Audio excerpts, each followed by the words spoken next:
inshuti bavandimwe bakundwa ba Yesu, inshuti z'Imana, twongeye kuza imbere y'ubwiza bw'Imana, imbere y'Imana tuyishima tuyiha icyubahiro ku buntu yongeye kutugirira kugira ngo tubashe kuzana icyo umwami yashyize mu mitima yacu. Nkuko mubibona hari umushyitsi uri imbere ya kamera ya Les Deux Ouvriers. Ni ubwa mbere mu buryo physique, mu buryo bwa live, ariko ni ubwa kabiri kuko mu minsi ishize, mu byumweru bishize, hari ubundi butumwa Imana yamushyize mu butumwa bukomeye yabashije gutambutsa kuri channel ya Les Deux Ouvriers. Bavandimwe, mbere ya byose reka dusenge Imana, hanyuma tumwakire atwibwire ndetse tuze no kumva icyo Imana yaduteguriye uyu munsi. Mana yacu, Mana ishobora byose, mu izina rya Yesu twongeye kuguha icyubahiro mu buryo budasanzwe. Ijambo ryawe ritubwira ngo mbega uburyo ibirenge by'abavuga butumwa ari byiza. Ibi birenge biri hano uyu munsi, Mwami mwiza, by'umuvandimwe wacu ari imbere y'iyi kamera, ni ukuri byavuye kure uyu munsi biri muri iki gihugu kubw'ubutumwa bwiza. Tuguhaye icyubahiro, turizera tudashidikanya ko hari inkuru nziza tuzaniye, kandi muri iyi nkuru hari benshi bari bufashwe bave mu rwego bajye mu rundi. Gahunda zose tuzishyize mu maboko yawe, uganze utegeke uyobore Mwuka Wera. Icyubahiro n'ikuzo bibi byawe mu izina rya Yesu, amen. Turakwakiriye mushiki wacu, uraza kutwibwira muri aka kanya. Ni ibyishimo byinshi mu minsi ishize, hari ubutumwa bwatambutse kuri channel ya Les Deux Ouvriers. Mbaha isezerano, ndababwira ni Imana nibishaka mu minsi iri imbere tuzaba turi kumwe live. Wari mu gihugu cya Suède icyo gihe, Imana ihabwe icyubahiro, amen. Ni ukuvuga ko iki ni ikigaragaza ko byari mu mugambi w'Imana. Ijambo ry'Imana rivuga ko umwana w'umuntu aragambira, ariko gusozwa kw'imigambi ye no kuwiteka. C'est-à-dire que twe twarapanze nk'abana b'abantu, abana b'Imana, ariko kuba uyu munsi twicaranye amaso ku yandi tukaba tugiye kuvuga ubutumwa bw'Imana n'umugambi w'Imana. Imana ihabwe icyubahiro, amen. Tudatinze, ndakwakiriye. Murakoze cyane mukozi w'Imana, amen. Ugiye kutwibwira, ubwira abavandimwe wenda n'ubwa mbere bagiye kukubona, n'ubwo ubushize nakuvuzeho, ariko ubu ngubu ugiye kuvuga amazina yawe, aho uturutse, uriwe muri make. Murakoze makaze kuri no channel ya Les Deux Ouvriers, amen. kandi nibaza ko nanje ndumwe muri iyo groupe ya cyane rwose, n'umwe muri twe. Amazina yanje rero nitwa MELYSE Irankunda, ndumurundi kazi. Yego. Nkaba maze imyaka ishika 15 mu gihugu ca Suède. Nagira ubuntu cyane rero kuba ndinga muri iki gihugu cy'u Rwanda, nkuko wabivuze yuko tuzohura live. Imana yabikoze, maze mu kiro tuvuga indwi imwe n'imisi, ariko ego nukuri ndishimye rero kubana namwe, kandi niteze ko Imana idukoresha icyo yagambiriye kudukoresha, amen. Imana ihabwe icyubahiro cyinshi cyane. Mushiki wacu MELYSE, nukuri ndashima Imana kuko numwe muri twebwe, kandi twamenyanye ndi mu Bubiligi ari muri Suède, ariko uyu munsi Imana yakoze ibitangaza. Ni ubwa mbere tubonanye, ariko kubera ukurimo n'undimo baraziranye, ni bamwe. Ni ukuvuga ko nanakubonye nabonye nk'aho dusanzwe tuziranye,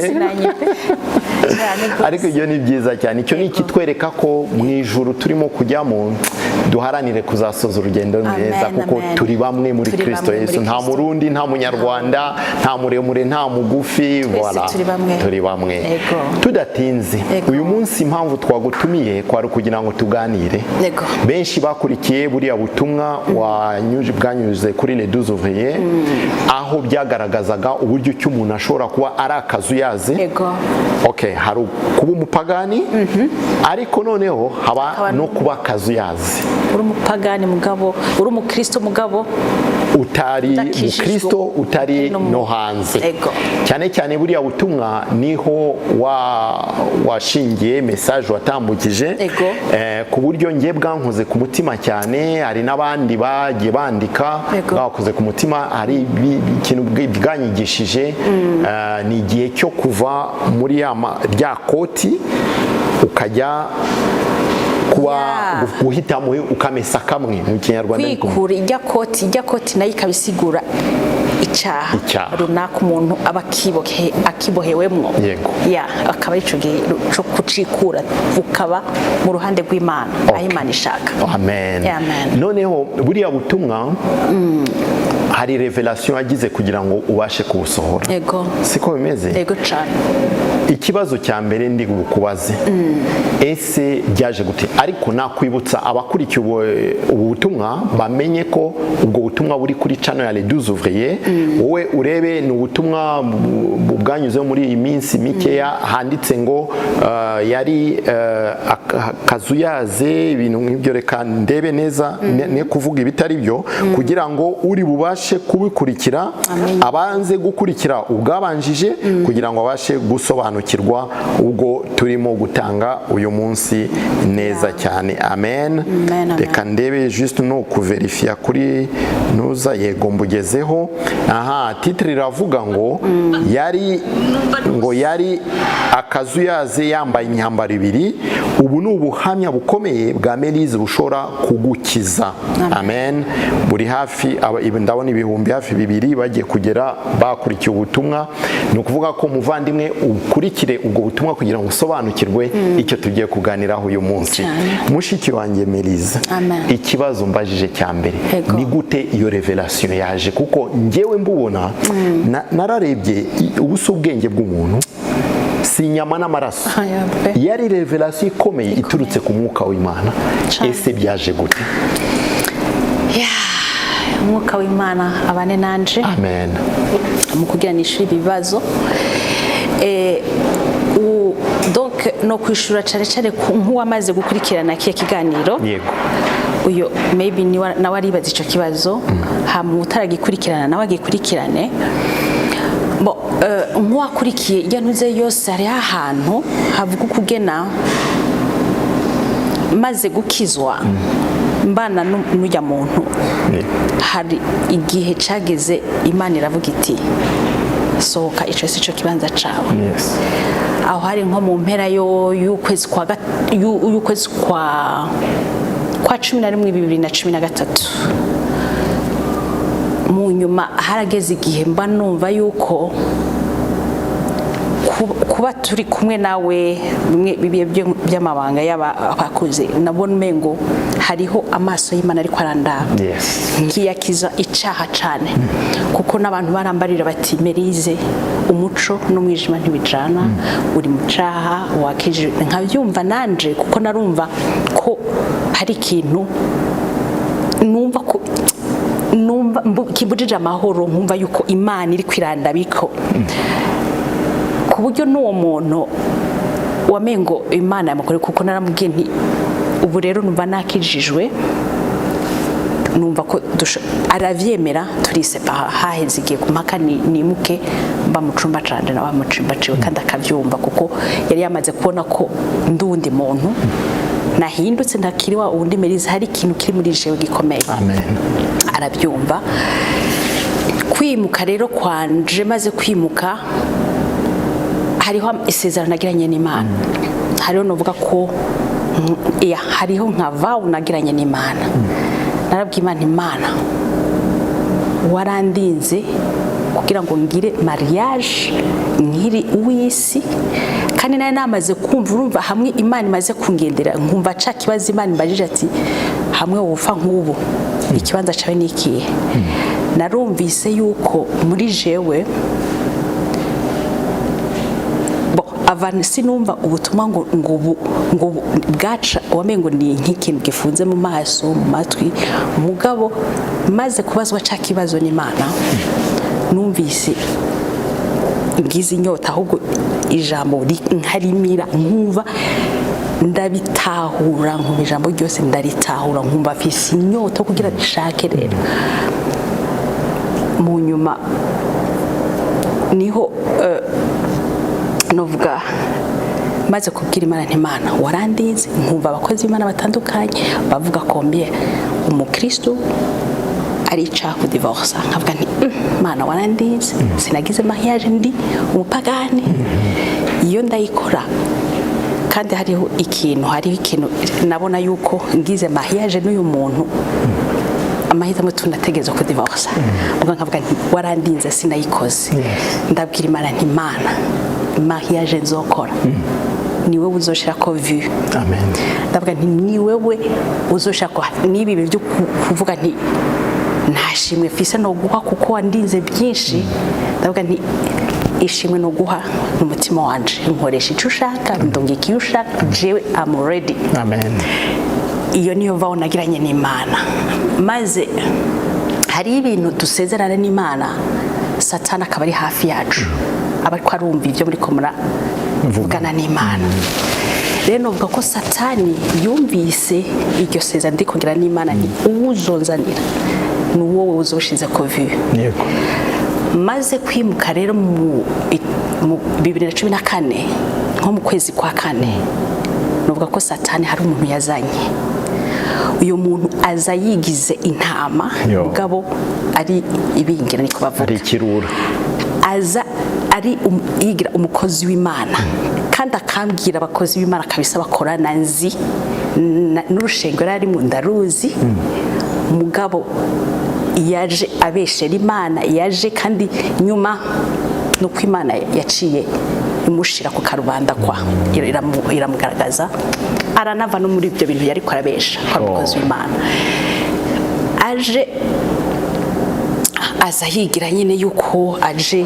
ko akubera umutwaro yes jere ko mutima bavuga bati Mana wishura ningoga mugabo yari piège ya Satani aho hantu ntahinjemo cyane ngira byageze niyo revelation niho naciye ndonkera ya message ivuga ngo kwiyambura igikoti ndayibona mbona ujya muntu ndabyuka ko nanayimubwiye nawe narayimuhaye ndavuga nti Imana yanyeretse iki kintu mugabo nkabona ingena byakiriye nawe nyiramengo ari yakije aho rero niho havuye iyo revelation Imana yimpako iyo partie nyene nabona uwo muntu numva ngo iyambura igikoti mu nzu y'Imana hari na pourcentage Imana irayimpa ko mu nzu y'Imana hagenda abantu bagenda nico kintu urumva Imana yari yabonye ko ari umuntu ariko ariyorobeka ariko ashaka ego naho have iyo revelation wow ukuvuga ko we yari mu nzu y'Imana yitwa umukozi w'Imana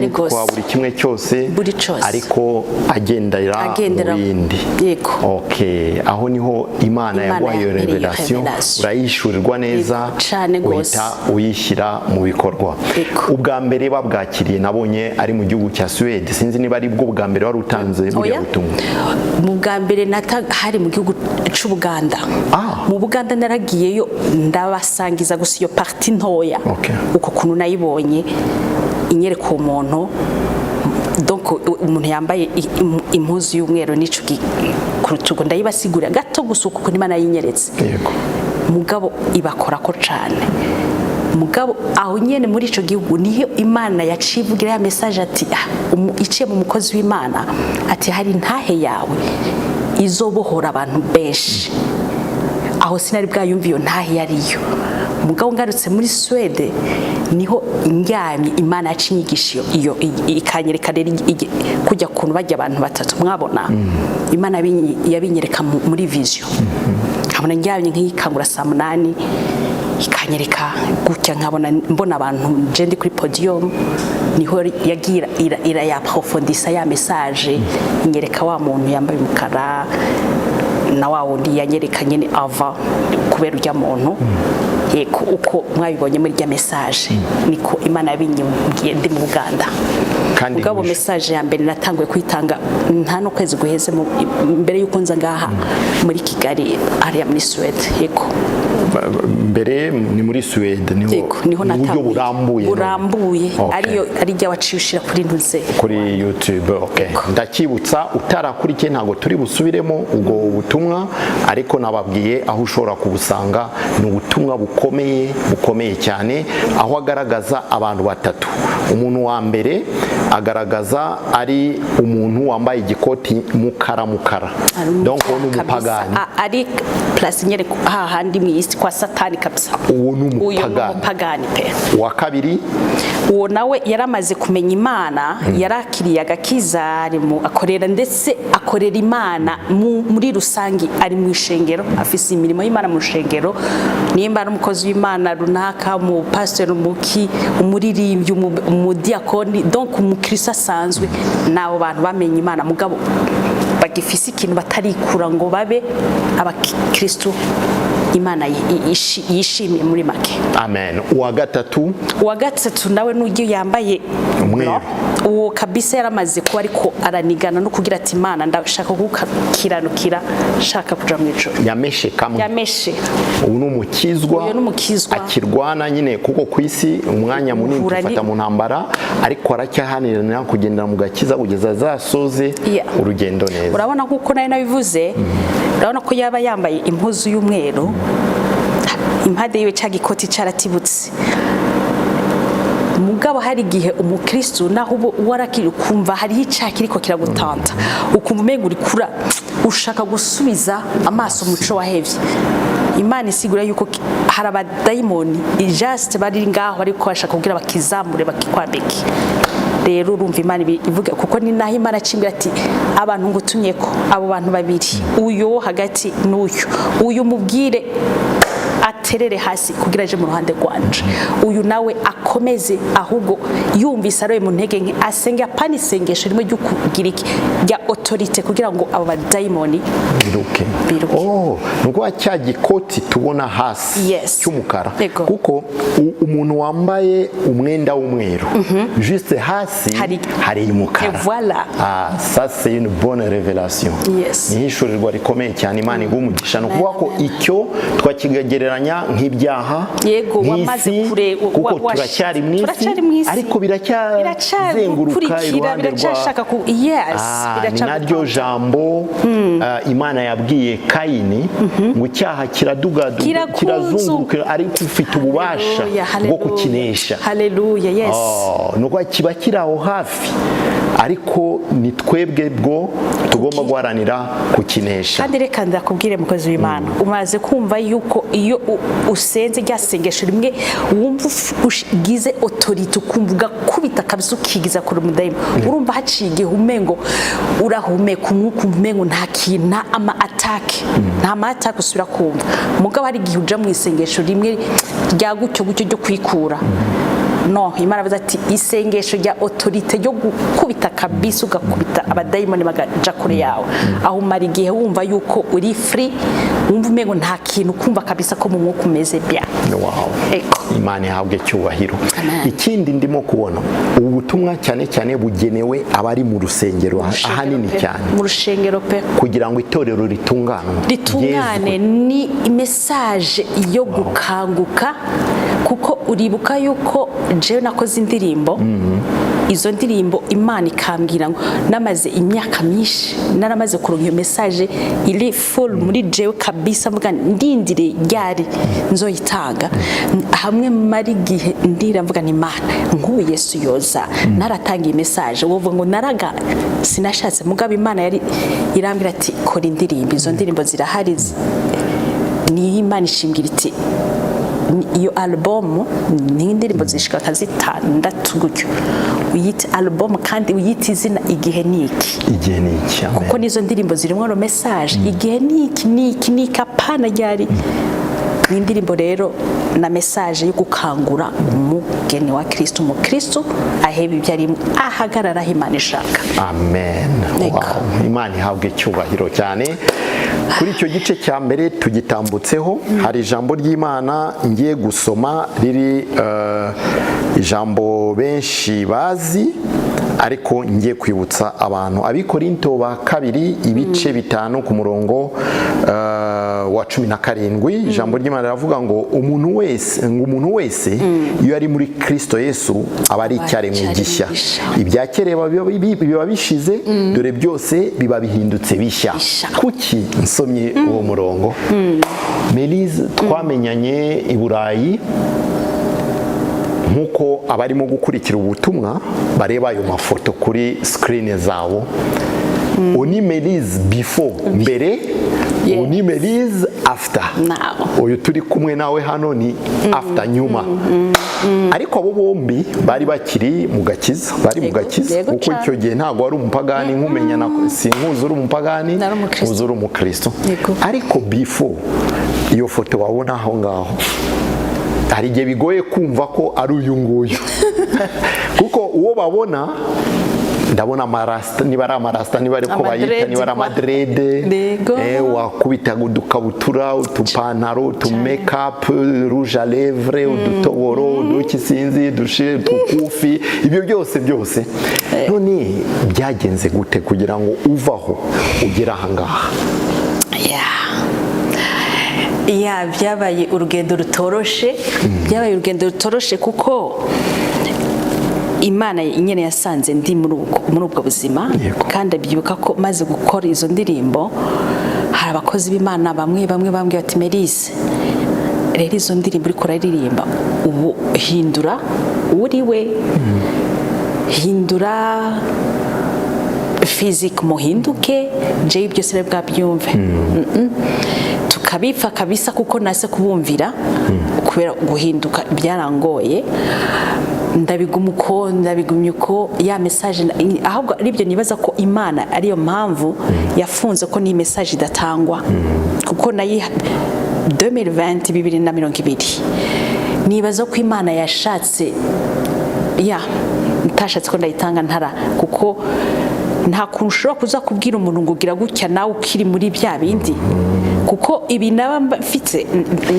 n'uwisi n'ibyabafite maze kugira ngo ushobore kuba convaincu ushobore kubikura kimwe uko numve ko ntanguye ku wamengo ni Imana ikwindungikira ubu hano donc amatemonyage ikintu cankoze ko cane nkumva nti no mana suko byogenda numvise message y'abantu kuri YouTube apana rimwe kabiri uko ndaziroye ko nkumva ziko bavuga uko kuntu ngo hari abantu ukumva ngo jewe Imana yarambujije ngo sisubire gukurikira umuririmbyi runaka aririmba gospel uwundi nkumva uko babiri ndavuga wamengo ncamengo ndakangutse ukuntu ndavuga no gabo ndi Imana ishobora kubwira ngo ntimukurikire indirimbo za MELYSE ntuyumvize kubera uko kuntu usa numva ndireva ndavuze no ntibibaho numva ntibibaho ndavuga izi ingena naciye muri corona imbwira ngo nzokurinda nzogira iki kabana nanje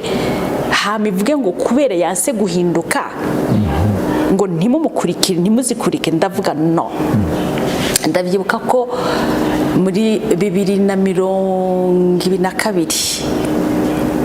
2022 je crois niho nari ngifise zijya dread sinibuka igihe twavugana ndakubwira ntimvuye kuzikata dread ego hari 2022 ndibaza ibi mfite matariki vuga ndimo kureba itariki ico gihe numvise hari mu yari iyo misi nguma ndiko ndaronka ama message numva igihe kimwe muri hari mu 12 raba ko ari 2021 canke 2022 yego numva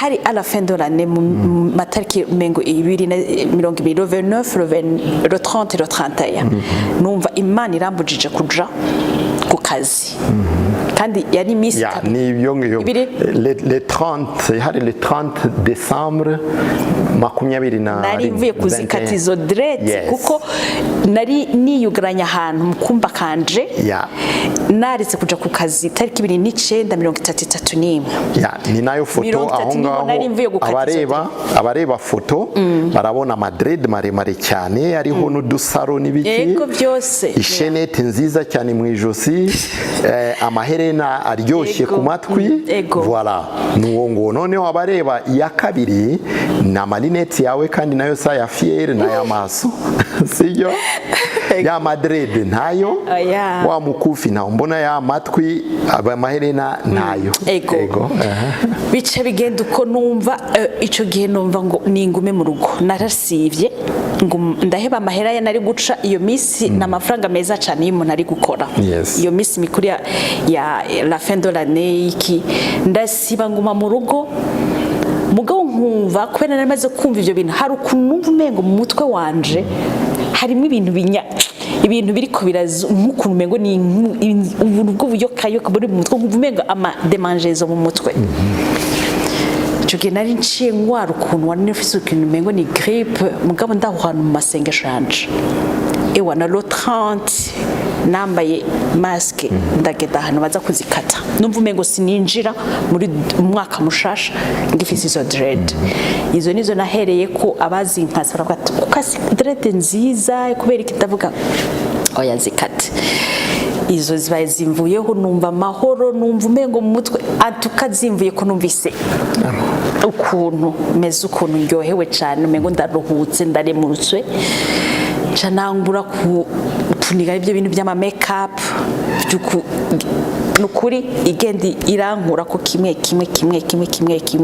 ku buryo numva nta mushatsi numva ubunyoze nkumva maze guhinduka gutyo mugabo nkumva nkiyi yakije neza video nakora zimeze kwa kundi sinzi ukuntu agomba nje no kuzisiba n'ubundi muntu umukozi w'Imana arambaye ngo MELYSE ngo uribuka ko Imana akubwiye ko intahe yawe izobohora abantu benshi ngo zigumize ko baje bareba mbere na nyuma ya ngo zigumize ko ngo ijya niyo ntahe. Amen. Yes, rero je nca numva yuko no nimba Imana irambariye ushaka ijuru arikorere. Nimba Imana hari abaririmbyi ivuga iti ujya ntumurabe kube ntumukurikire kubera sije namutumye ariko arashaka kuba celebrity ni celebrity ashaka amenyekana ashaka rimba ku gatwe kiwe ndavuga no jewe Imana warambwiye zikore nigoro nuko rero naci nisanga ndi muri none. Amen. Umeze ukumeze Imana ihabwa icyubahiro. No kuvuga ko MELYSE w'indani niwe yabanje gukira kugira ngo uw'inyuma nawe asobanukirwe. Imana ihabwa icyubahiro. Iyo ni intambwe ikomeye cyane. Ese akandi kabazo ntago wabikoze kubera wahinduye idini wenda ukajya muri ino tubita ba ADPR i Burundi babita niba ari Pentecote niba Pentecote ndoga na hano ni Pentecote ariko hano ifite izina umwihariko muri Sweden babita pink shirkat. Ego nabo barahari. Nubundi ADPR yavuye muri Sweden. ADPR Pentecote i Burundi bose bavuye muri Sweden idini ryavuye muri Sweden. Nabo bameze gutyo nyine. Oya abazungu urumva navyo ntibakata donc. Abazungu no kuva ADPR yo muri Sweden bo baba bameze umisatsi yabo. Oya nabazungu urumva imishatsi yabo niyo. Apana. Antukanza gusaba usubiye muri Sweden uzanyoherereze amafoto y'abo bantu uti kubera iki ngewe ndahamya ndashidikanya ko ukumeze ushobora kubwira bose ubutumwa bose bakunda ariko undi uko ameze hari abatamwumva kubera uko bimeze ariko icyo ntajya nemera no kubera ko ari amahame y'amadini bazanye mu bantu kuruta uko babashyira mu gakiza. Yes, urakoze cyane. Uzi ko nanje uko niko nabifata uko ni imishatsi bikini bibe kuvuga ngo ADPR cyangwa iki mugabe yumaze gusomana kukumva mwuka w'Imana amaze kukugira nibirinda ngo ni dini sindi mu ADPR ndi umukristo gusa ndiko shaka kujya mu ijuru ndiko shaka uko Imana ishaka no kujyana benshi kuko ndazi yuko cagemejeje gutanga bwa buhamya muri Sweden hari umumama kandi ndamukije ndazi ko azoyibona Imana imuhumugisha yarandondeye arambara ati MELYSE wewe ndakuzi yaranzi nkiri wa wundi muga ambona muri video uko nari meze arakugwa ko cana yuba aravuga ati ndabihamya MELYSE ndamuzi tukiri arabihamya acaranya turira nawe ikintu kimubosha avuga ati iyo Mana yakugiriye neza ndashaka nanje ngiriye neza inkure kwico gikota ari kintu. Amen. Imana ishimwe cyane. Amen. Uko nukuri idini imbabazwa no kubona abantu babisobanukiwe gutyo ariko bagica imanza ku batarabisobanukirwa. Nukuvuga akavuga ati niba ufite imisatsi ngo ntago wakuzura umwuka wera ngo ntago no umwuka we urawuzura ahubwo niho nyene wenyene ni wakwikorera kuko beshi barambarira umwuka w'Imana atarankorewe ntibyakunda yuko ni umwuka w'Imana nta gucira imanza vraiment narabibwiye n'abantu nije navyibonye ko barancira imanza mugabo umwuka w'Imana amaze kungenderera niwe yenye yampinduye. Amen. Nuko turakangurira bene data bose basengera muri ayo madini wumva ko inyuma hagomba kuba hameze ukuntu gutya, ntimuzajye mucira imanza abandi, ntimuzajye mwumva ngo Imana ntiyabakoresha ntiyakora, ahubwo musengere voilà, uvuga uti mwuka wera mugenderere, niba bikwiriye azabisobanukirwa, niba bitarakwira nabyo ni Imana niyo mucamanza ni uzi uko bimeze kose. Agakiza saka inyuma gahera indani, no kugira ngo MELYSE abo wari uyu munsi nuko yahereye indani arakizwa neza, arasobanukirwa umwuka wera aramugenderera. Guhinduka inyuma indani ntibishoboka. Ubanze ni nk'aba bandi babatiza abana hanyuma bakavuga bati tubanze tubabatize hanyuma mumenye Imana nyuma. Banze umenye Imana ukizwe ubatizwe usoze gukiranuka. Nibi ngibi nicyo kimwe.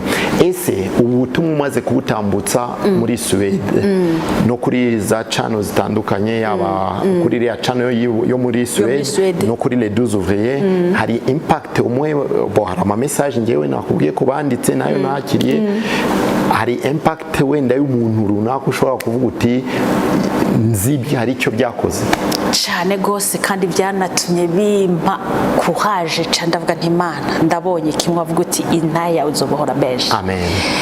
Muri Suède ni nkuko nabikubwiye, abantu babiri bampamagaye kandi baranyaturira kandi ndabatuza. Amen.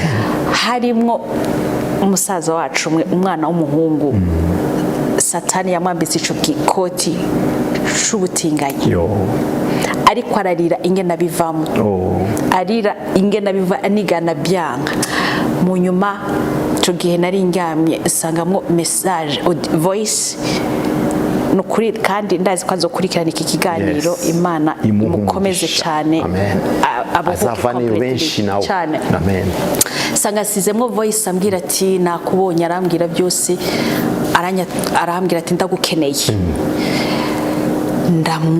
Ndumva neza ko ari umuntu yakurikiranye ikiganiro, ndamwakira ndamuhamagara, aranyaturira byose arambarira, aravuze ati ni rya mbere ndabyatuye, ati mugana byatuye kuko nabonye ko Imana yakugiriye neza nawe nshaka. Ndamwatuza, aratura, turasengana. Ubu n'umuntu wanje turi kumwe ndiko ndamufasha, arambwira yuko ahubwo agiye gushira donc yarafashe decision kandi shaka akomere cyane rwose. Imana ihabwe icyo. Na n'umuntu nyene nuwo nakubwiye yaranzi nkiri wa wundi wa kera, nawe aranyaturira, nawe urumva hari ibintu Imana iri kwirakora. Ndabishimira Imana cyane. Nk'uwo musore umuvandimwe wacu ni urufi rukomeye cyane gose cyane ni message ikomeye. Nk'uko ubivuze uti urizera ko azakurikira ubutumwa, tumuhaye intashyo, turamusuje mu izina rya Yesu, kandi turizera tudashidikanya umuvandimwe impamvu Imana yemeye ko bigenda gutyo. Ntuziganyire n'umunsi n'umwe, ahubwo ujye uyishima. Wanyuze hariya kugira ngo uzazane benshi bari muri iyi nzira. Ahantu hose Imana iratunyuza kugira ngo yego. Amen.